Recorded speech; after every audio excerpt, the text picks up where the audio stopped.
Disclaimer: This video is made for entertainment purpose only, it doesn't mean to hurt any.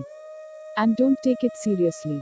एक समय की बात है, जंगल में टुनटुन और भोलू रहा करते थे। भोलू बाजार में सब्जी बेचा करता था, जिससे उनका गुजारा अच्छा चलता था।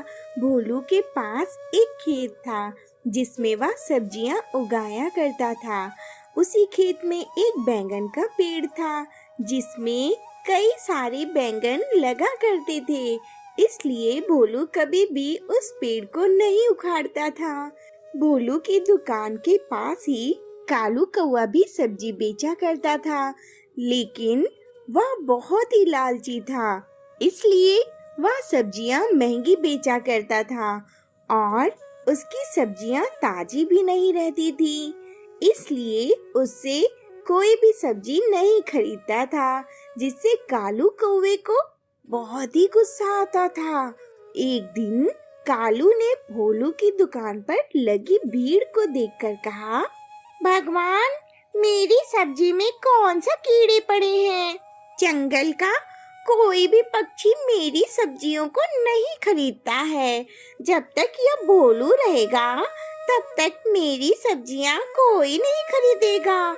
मुझे कुछ ना कुछ तो करना ही होगा, वरना मुझे इसी तरह नुकसान होता रहेगा। दूसरे ही दिन कालू कौवे ने एक योजना बनाई और उसने सोचा, क्यों न मैं भोलू के खेत में से सारी सब्जियों को चुरा लूं, जिससे उसके पास सब्जी बचेगी ही नहीं। फिर सभी को मेरी सब्जियां ही खरीदनी पड़ेंगी। ऐसा सोचकर कालू कौवे ने रात में भोलू के खेत में जाकर सारी सब्जियों को तोड़ लिया। दूसरे दिन जब भोलू खेत में सब्जियों को तोड़ने आया, तो खेत में एक भी सब्जी ना पाकर उसकी आंखें फटी की फटी रह गईं। वह बहुत ही अधिक दुखी हो गया।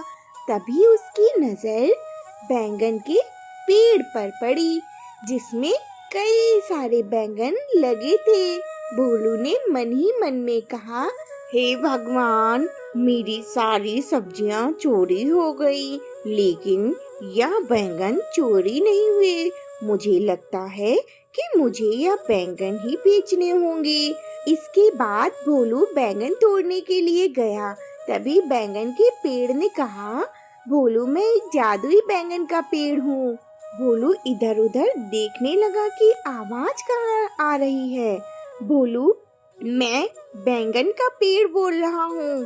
तुम्हारी सब्जी कालू कौवे ने चोरी की है, लेकिन तुम चिंता मत करो। तुम मेरे पेड़ से जितनी चाहे उतने बैंगन तोड़ लो। यह कोई साधारण बैंगन नहीं होंगे। जो भी इस बैंगन को खाएगा, अगर वह बीमार होगा तो वह स्वस्थ हो जाएगा। सारी बीमारियां दूर हो जाएंगी। तुम मेरे पेड़ से बैंगन तोड़ो और इन्हें बाजार में बेचो। मेरे पेड़ से अब बैंगन कभी खत्म नहीं होंगे। इसके बाद भोलू ने बैंगन तोड़ लिए और बाजार में ले गया। बाजार में कई पक्षी ने बैंगन खरीदे। दूसरे दिन जब भोलू बाजार में बैंगन बेच रहा था, तभी दो पक्षी आए और बोले, अरे भाई, बोलो, तुम्हारे बैंगन में तो जादू है। कल मेरी तबीयत बहुत अधिक खराब थी, लेकिन जैसे ही तुम्हारे बैंगन खाए, मेरी तबीयत तुरंत ही ठीक हो गई। तभी दूसरे पक्षी ने कहा, हाँ हाँ भोलू भाई, तुम्हारे बैंगन में तो जैसे जादू है। मेरे शरीर में हमेशा दर्द रहता था, लेकिन जैसे ही मैंने तुम्हारे बैंगन खाए, मेरे शरीर में बिल्कुल भी दर्द नहीं हो रहा है। मुझे आज भी 1 किलो बैंगन दे दो। धीरे धीरे यह बातें पूरे जंगल में फैल गईं। अब सभी भोलू के पास से ही बैंगन खरीदते थे और भोलू की बहुत अच्छी आमदनी होती थी। यह देख कालू कौवा सोचने लगा, मैंने तो इसकी सारी सब्जियां तोड़ ली थी, लेकिन लगता है कि मैं बैंगन को तोड़ना भूल गया था। अब मुझे वही तोड़ना होगा। रात में कालू कौवा बैंगन के पेड़ के पास पहुंचा और जैसे ही उसने बैंगन के पेड़ को हाथ लगाया, उससे बहुत तेज करंट लगा और वो वहीं पर बेहोश हो गया। जब सुबह भोलू और टुनटुन अपने खेत में आए तो उन्होंने देखा कि कालू कौवा बेहोश पड़ा है। तभी बैंगन के पेड़ ने उनसे सारी बातें बता दी। भोलू ने कालू कौवे के ऊपर पानी मारा, जिससे वह उठ गया और बोला, अरे कालू भाई, मुझे माफ कर दो, मैंने तुम्हारे खेत से सब्जियां चुराई थी, मुझे माफ कर दो।